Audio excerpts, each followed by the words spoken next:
Back with Bob, Tyler, Ryan. Ryan, I'm going to start with you in this segment. Just going to throw you some questions. You can go from there. Tyler and Bob can react. Question number one, what's the most positive thing? And you're not aware of these questions, so it's just going to throw them at you. What's the most positive thing you've heard coming out of spring practice so far? That's a tough one. Because some of these you tend to, I think, overreact to just the fact answer. that there's positive stuff. I think the fact that the offensive line has gotten decent reviews so far is probably the most encouraging thing. The fact that Lance Hurd looks a little bit better, David Sanders looks the part so far, and those two transfers look like they're going to fit in seamlessly at most likely the guard positions, but possibly center and guard. I think that's a big deal. So I think that's the biggest thing so far is we've not heard any problems with the offensive line, no injuries up there.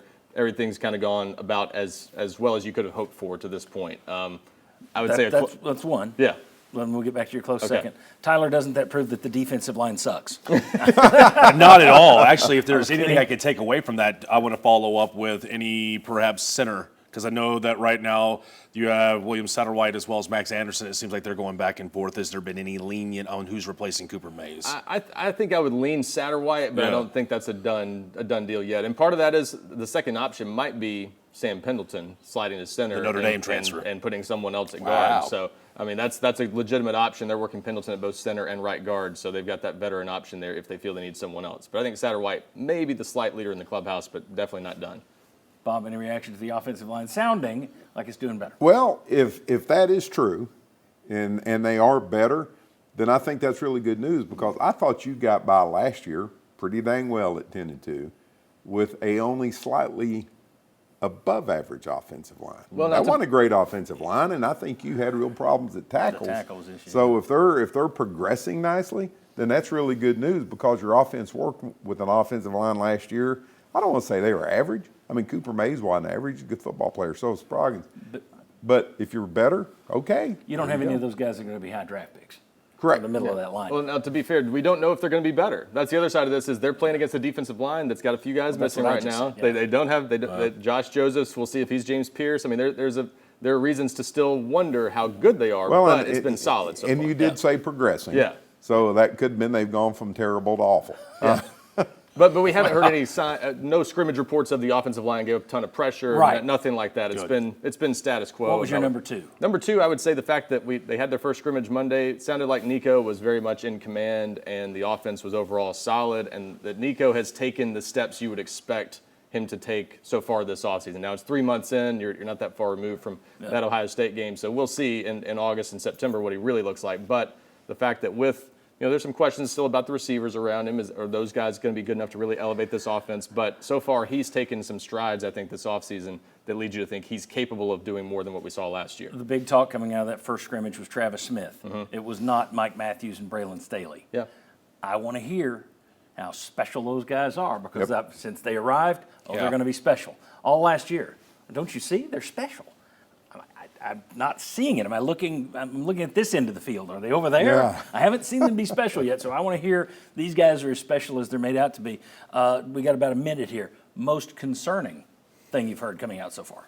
Man, it might be what you said, that we've not heard just these amazing reviews of the starting receivers. I mean, you've got Chris Brazzell that you need to take a big step in his second year.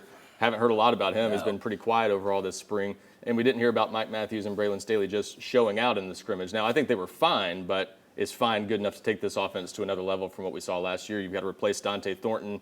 You've got to replace Squirrel White. You've got to replace Bru McCoy. So there's a lot of production you're losing there, and you need that. You're losing Dylan Sampson, too, so you need the run game to be good, and you need those receivers to help elevate Nico. I don't know if we've heard enough yet to say that, hey, those guys are going to be better. I think there's more speed and athleticism at wide receiver with this group, but they've got to show they can do it, and we haven't heard enough just yet to say that group's just blowing the doors off. And they're going against a secondary right now that doesn't have Jermon McCoy out there. So, and you might have said that, but I was thinking ahead, so my apologies. Any takes? No, I thought perhaps maybe we would hear a little bit more about the Duke transfer and Star Thomas, but when you have people like Deshaun Bishop and Peyton Lewis that are familiar with the system, maybe it's going to take a little bit more, because I know you brought up a couple of the transfer portal guys in the backfield. They're like, who's going to replace Dylan Sampson? Is this a three-headed monster? Yeah. I can't wait to see what Star Thomas brings from his time at Duke. Bob, I'm going to be – go ahead. I was just going to say, if the receivers are fine, ain't good enough. Yeah.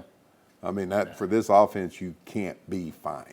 That's what I was going to say, is I'm not going to be easy with the receivers again. For 2 Yes. straight years, we've been waiting Exactly. for. Oh no, they're gonna.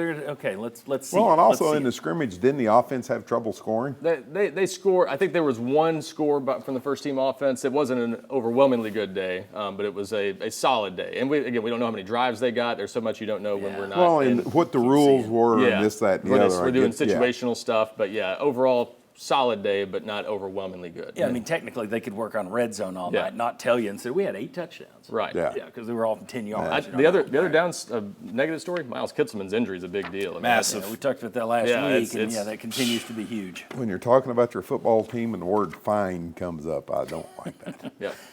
To quote George Carlin, hair is fine. Yeah. People aren't fine. When we come back, will the Boo Carteret receiver experiment pay off? There was a lot of excitement about that just a couple of weeks ago. What's it look like now? Come on back on the Sports Source.